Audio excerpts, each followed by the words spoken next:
Friends नमस्कार। आज की प्रेस ब्रीफिंग के लिए मैं रिक्वेस्ट करूंगा मिस्टर लाभा अग्रवाल जी से कि वो आपको जानकारी दें लेटेस्ट सिचुएशन के बारे में। धन्यवाद मित्रों। आपको कोविड-19 का लेटेस्ट स्टेटस अपडेट देते हुए मैं बताना चाहूँगा कि जैसे कि कैबिनेट सेक्रेटरी साहब की अध्यक्षता में जो वीडियो कॉन्फ्रेंस हुई थी स्टेट के चीफ सेक्रेटरीज के साथ, और उसके बाद उन्होंने सेंट्रल गवर्नमेंट की तरफ से जो स्टेट्स को एक लेटर भी जारी किया था, उसके तहत काफ़ी संतोषजनक स्थिति ये है कि 19 स्टेट्स और यूनियन टेरिटरीज में कंप्लीट लॉकडाउन के ऑर्डर स्टेट लेवल पर इशू किए जा चुके हैं। इसी तरीके से 6 स्टेट्स और यूनियन टेरिटरीज में लॉकडाउन कुछ पर्टिकुलर एरियाज में डिक्लेयर किया जा चुका है। साथ ही 3 स्टेट और यूनियन टेरिटरीज ने कुछ एक्टिविटीज़ के क्लोजर रिलेटेड डायरेक्शंस भी इशू किए हैं। जो स्टेट जिनको कि कंप्लीट लॉकडाउन की स्थिति में लिया गया है वह हैं Chandigarh, Delhi, Goa, Jammu and Kashmir, Nagaland, Rajasthan, Uttarakhand, West Bengal, Ladakh, Jharkhand, Arunachal Pradesh, Bihar, Tripura, Telangana, Chhattisgarh, Punjab, Himachal Pradesh, Maharashtra and Andhra Pradesh. इसमें कैबिनेट सेक्रेटरी साहब ने आज भी एक लेटर जो है स्टेट के चीफ सेक्रेटरीज को लिखा है। उन्होंने स्टेट्स को थैंक्स किया है कि उन्होंने प्रॉम्प्ट एक्शन लिया है, जैसे कि गवर्नमेंट ऑफ इंडिया की तरफ से उनको जो हमने कहा था। और साथ में उन्होंने अपने लेटर में एक और स्पेसिफिक इशू जो हाईलाइट किया है वो कहा है कि आज ज़रूरत है कि स्टेट्स इस सिचुएशन को 24/7 मॉनिटर करें, और साथ ही अगर ज़रूरत पड़े कोई और एक्शन लेना पड़े इन टर्म्स ऑफ इसेंशियल एक्टिविटीज़ के अलावा बाकी सारी एक्टिविटीज़ को रेस्ट्रिक्ट किया जाए तो उसको भी टाइमली डिसीजन लिया जाए, और एडिशनल एरियाज में अगर रेस्ट्रिक्शन इम्पोज करनी पड़े तो उसके लिए तुरंत कार्य किया जाए। उन्होंने ये भी कहा है अपने लेटर में कि जो रेस्ट्रिक्शंस हैं जो इम्पोज की गई हैं उनको सख्ती से अमल किया जाए, और साथ ही डिस्ट्रिक्ट मजिस्ट्रेट्स को, एसपीज ऑफ पुलिस को, पुलिस कमिश्नर्स और म्यूनिसिपल कमिश्नर्स जो कंसर्न अधिकारी हैं उनको सख्ती से इसको अमल करने के आदेश दिए जाएं। कोई भी आदमी जो इन आदेशों का अमल ना करे, उसका उल्लंघन करे, उस पर कानूनी कार्रवाई की जाए। चीफ सेक्रेटरी को ये भी रिक्वेस्ट की गई है कि हर अधिकारी को ये बताया जाए कि आंशिक अमल यानी कि पार्शियल इम्प्लीमेंटेशन अगर हमारे ऑर्डर्स का जो होता है तो उससे जो पर्पस है इन्फेक्शियस डिजीज मैनेजमेंट का वो डिफीट हो जाएगा। तो उसके लिए ये इंश्योर करें कि जो भी आदेश दिए गए हैं उनका 100% अमल किया जाए। इन terms of number of cases मैं आपकी दृष्टि में लाना चाहूँगा कि 415 कन्फर्म केसेस देश में अभी तक रिपोर्ट हुए हैं, जिसमें से 23 पेशेंट डिस्चार्ज भी हो चुके हैं ठीक होने के बाद, और 7 डेथ रिपोर्ट हुई हैं जिनमें सभी लोगों को कोई कोमॉर्बिड कंडीशंस भी थी। आप सबकी नॉलेज में है कि 30 joint secretary and above rank के ऑफिसर्स को स्टेट भेजा जा चुका है जो स्टेट से कोऑर्डिनेट कर रहे हैं इन टर्म्स ऑफ स्टेट की प्रिपेयर्डनेस क्या है। आज माननीय प्रधानमंत्री जी ने एक वीडियो कॉन्फ्रेंस भी ली थी मीडिया के साथ, जिसमें उन्होंने मीडिया से रिक्वेस्ट की है कि वो भी उनको अपना सपोर्ट दें कि करेक्ट इन्फॉर्मेशन मीडिया के द्वारा देश को पहुंचाई जाए। और ये पॉइंट भी आपको मैं हाईलाइट करना चाहूँगा, जो भी ये स्टेप्स हैं इन स्टेप्स का मुख्य उद्देश्य है कि कैसे चेन ऑफ ट्रांसमिशन को ब्रेक किया जाए। इन आदेशों को अमल करते हुए स्टेट से ये भी कहा गया है कि जितनी भी इसेंशियल सर्विसेज है वो फंक्शनल रहें ड्यूरिंग दिस पीरियड। और ministry of health, government of India आज जो सभी स्टेट्स के साथ मिलकर एक और कोशिश कर रही है कि कैसे हम अपनी कैपेसिटी जो हेल्थ फैसिलिटीज़ की कैपेसिटी है कि अगर पॉजिटिव केसेस आएँ तो उनको मॉनिटर करने के लिए, उनको ट्रीटमेंट देने के लिए कैसे कैपेसिटीज़ को उनको ऑगमेंट किया जाए, कैसे बढ़ाया जाए। इसके साथ ही हमने स्टेट्स को ये भी रिक्वेस्ट की कि डेडिकेटेड हॉस्पिटल्स, पूरा का पूरा हॉस्पिटल जो कोविड-19 केसेस के मैनेजमेंट के लिए हर तरह से यथासंभव तैयारी के साथ रहे, वो उन हॉस्पिटल्स को भी रेडी किया जाए। ये हम भी सब स्टेट्स को बोल चुके हैं। धन्यवाद। सर आपकी तरफ से कुछ ऐड करना? मैं बता देता हूँ। निजी क्षेत्र की लेबोरेटरीज का उपयोग करने के लिए हम लोग ने आईसीएमआर में डिटेल्स गाइडलाइंस या निर्देश दिए जा चुके हैं, और जब से ये निर्देश दिए गए हैं तब से 12 लेबोरेटरी चेन्स रजिस्टर हो गई हैं और उन्होंने काम शुरू कर दिया है। इन 12 के ही करीबन 15,000 कलेक्शन सेंटर पूरे देश में हैं और ये काम जारी है और हर मिनट ये बढ़ रही हैं लैब चेन्स। और जहाँ तक की बात हुई कि किट मैन्युफैक्चरर्स की है, तो किट मैन्युफैक्चरर्स की टेस्टिंग के लिए फास्ट ट्रैक कर दिया गया है ICMR NIV पुणे में, और 2 किट मैन्युफैक्चरर ऑलरेडी अप्रूव हो चुके हैं। और ये भी स्पष्ट किया जाना चाहते हैं इस समय कि ये FDA CE अप्रूवल मैंडेटरी नहीं है। ICMR NIV प्रमाणित भी जो टेस्ट किए जाएंगे वहाँ पे फास्ट ट्रैक बेसिस पे, वो भी स्वीकृत हैं और इनका प्रयोग किया जा सकता है कोविड टेस्टिंग के लिए।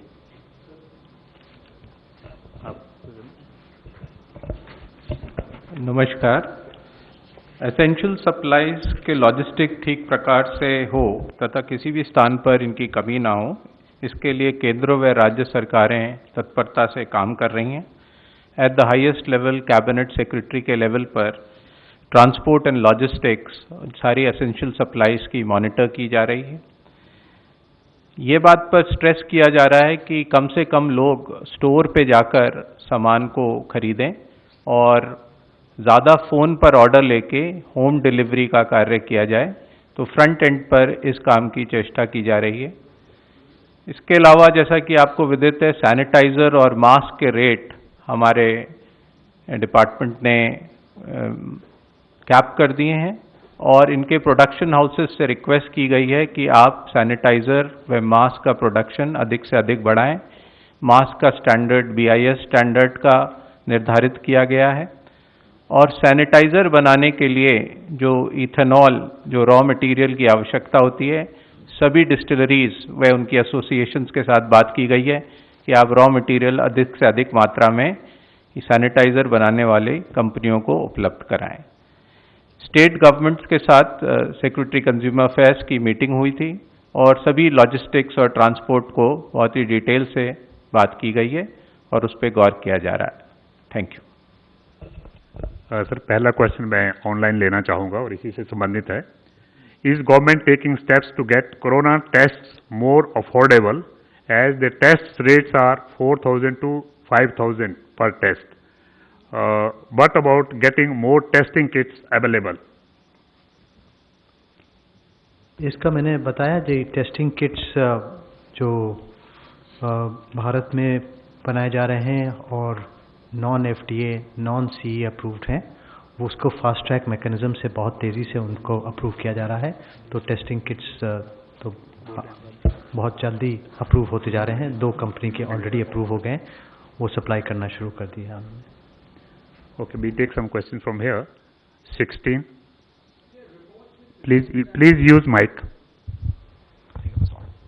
There are reports which suggest that despite the WHO's advisory, India kept on exporting PPEs, their raw material and ventilators. Was your ministry aware of this? Did you flag this at any point in time? What is the position of the ministry on this? I would like to know where is that WHO report where WHO has advised Government of India to do that step. ऐसी कोई advisory हमें नहीं मिली है। I think जिस type की हम fake news और additional unnecessary news जो सिस्टम में अफवाहें चल रही हैं उसके बारे में है। साथ ही मैं आपकी नॉलेज में भी लाना चाहूँगा कि गवर्नमेंट ऑफ इंडिया ने अप्रोप्रिएट टाइम पर जिस चीज़ की देश में ज़रूरत पड़ सकती है, अगर कोविड-19 केसेज आते हैं, उनको प्रोहिबिटेड कैटेगरी में डालने के एक्शन लिए थे। Now, what about the stockpile? Did you maintain the stockpile? Do we have sufficient number of PPEs? Because there are reports that they are being black marketed. Please, the reports have been answered, and let the second question be there. 155.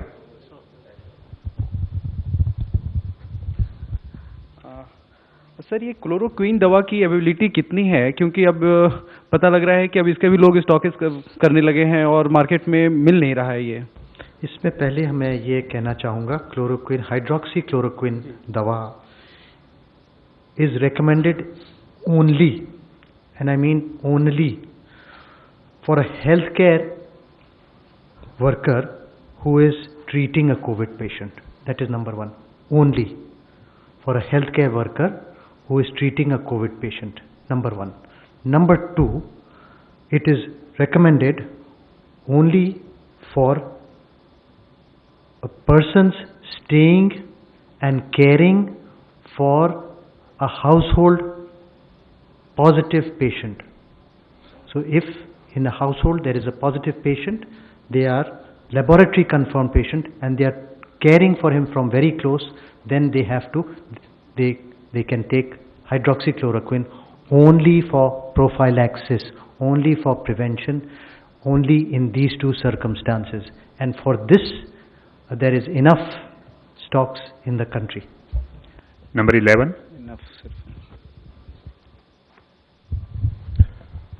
Sir, national health emergency situation में lockdown का क्या मायने हैं और इस दौरान virus की जो श्रृंखला है, उसकी चेन है, उसको तोड़ने में कितनी मदद मिलेगी? सेकंड यह इसी से जुड़ा हुआ कि लोग इसका अभी पालन नहीं कर पा रहे हैं, क्या जागरूक करने में राज्य सरकार पूरी तरीके से सफल नहीं हो पाई? सर, इसी के साथ मैं एक ऑनलाइन क्वेश्चन भी जोड़ देता हूँ. What is the legal meaning and basis of lockdown, as this is a new phraseology in the media? देखिए, लॉकडाउन एक पॉपुलरली अंडरस्टूड वर्ड है और जो हमारे मैसेज को बड़े strongly but very clearly convey करता है. जो भी एक्शन लिया जाएगा वो action basically epidemic disease act, साथ ही डिजास्टर मैनेजमेंट एक्ट, आईपीसी और सीआरपीसी के तहत लिया जाता है. और ये बहुत इंपॉर्टेंट है समझने के लिए कि जब हम लॉकडाउन का इस्तेमाल कर रहे हैं तो हम ये कम्युनिकेट करना चाहते हैं, ये कन्वे करना चाहते हैं कि इसेंशियल सर्विसेज के अलावा बाकी सारी सर्विसेज कुछ टाइम के लिए स्थगित की जाएं. In terms of breaking chain of transmission, जब हम सोशल डिस्टेंसिंग रखेंगे, जब हम बीच में ये लॉकडाउन की स्थिति में रहेंगे, तो उस समय पर जो केसेस हैं उनका जो स्प्रेड है वो रोका जा सकता है. जो नंबर ऑफ केसेस इन्फेक्ट हो सकते हैं उसको कम किया जा सकता है और जो केसेस पॉजिटिव पाए जाएं उनको बड़े कंसंट्रेटेड एफर्ट के साथ कंट्रोल किया जा सकता है, मैनेज किया जा सकता है. 54.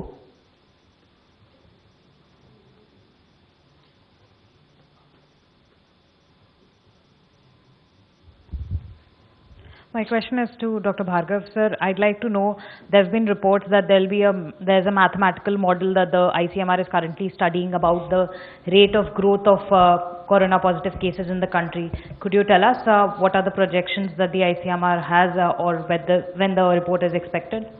First of all, you have to remember that this is purely a mathematical model done about a month back. This will be available on the ICMR website. You can have a look at that. Last question, 28.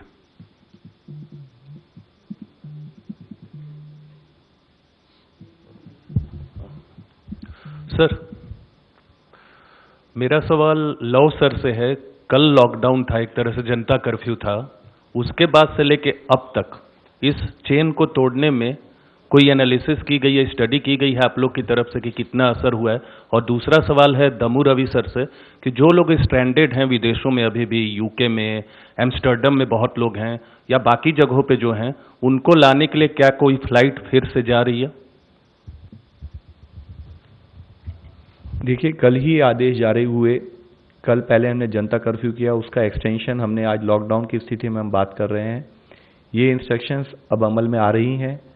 हमें पता है कि जब ये instructions हर तरीके से अमल में आएंगी तो हमें डिजीज को कंट्रोल करने में डेफिनेटली हेल्प मिलेगी. हाँ, कुछ इंडियंस स्ट्रैंडेड हो गई ट्रांजिट एरिया में, इंटरनेशनल एयरपोर्ट में. तो है KLM, एम्स्टर्डम, लंदन, कोलालमपुर, इस जगह पे.